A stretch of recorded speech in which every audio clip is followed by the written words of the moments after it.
Okay, sorry about that break. Realised I didn't actually put a number in here. So, let's try that again.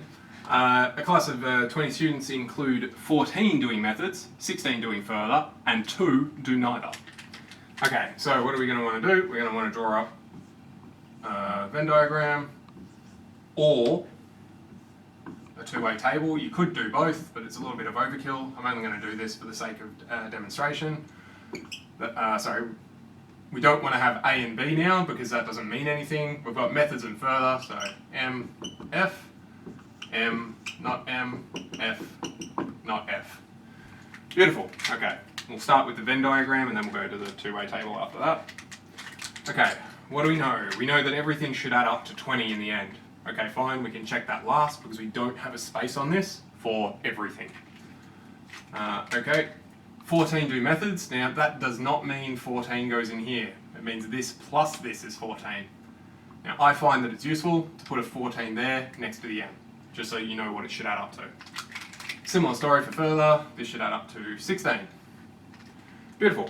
Conveniently though, we're given that 2 do neither, so that's on the outside, must be 2 people. Okay, fine. Well, how's this going to work? I've got 2 doing neither and a grand total of 20 kids, so there must be 18 for these 3 things added together. So, if I call, so M plus F minus, green it was, wasn't it? No, it was purple, I had it right the first time. Minus, I'll call this N for intersection. That has to equal 18. Now, why is that true? All of this plus all of this would give me a double up on that, so minus this. Or in other words, we're using that exact identity. Beautiful. And I should have written this in green.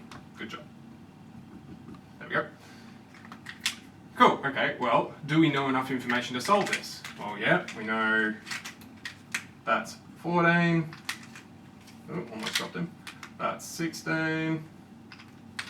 N we don't know yet, but we could add N onto this side, minus 18 off this side. Cool, and hopefully N will be 12, I think. Is that right? Yep. Cool. Great, so now we know that's 12, and now it's just a matter of filling stuff in. This whole thing has to add to 14. We've got 12, so this must be 2. Has to add to 16, we've got 12, this must be 4. Last step, always make sure everything adds up.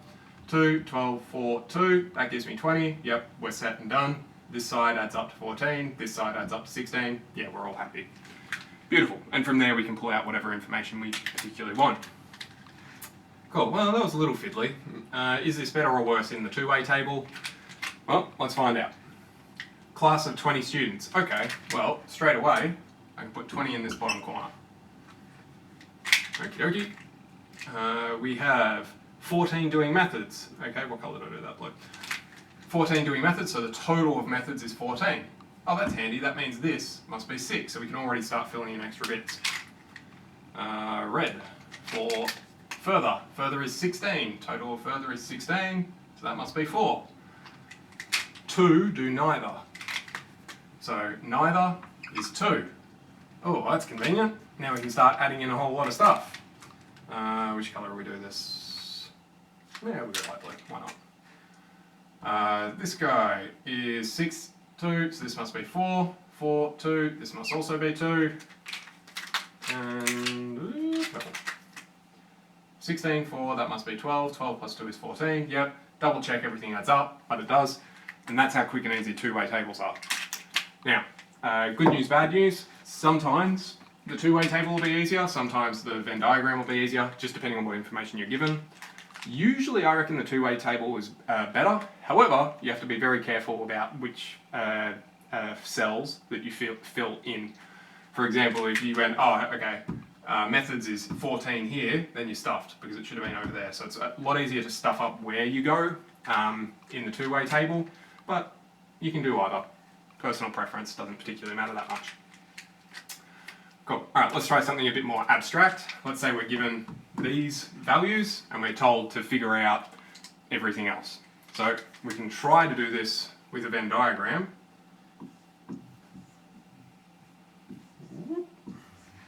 Or we could try to do it with a two-way table. Okie dokie. We've got A's and B's. Okie dokie. Okay, first thing I would highly recommend that you do. We've got a whole bunch of different fractions, switch it all into the same base fraction. What do we have? 12, so that's 9. That's a 9, not a 7. There we go. Equals out of 12 is 8. Cool, okay. Well, from this, A has to equal 7 out of 12. Well, okay, this is 7 on 12. B naught has to equal 9 on 12. Well, that's a bit tricky because that means this plus this, so I can't really put that in. A union B is 8 twelfths, so that's a bit tricky. I can't put that directly in either. But, what if we fiddle around with this? That would mean, if this is B naught, then B, probability, must be 3 on 12. Okay, so this must be 3 on 12. Okay, that's fine. Get rid of that equals just because it's annoying me slightly. Cool. Okay, well, what can we figure out from that? Well, we know A plus B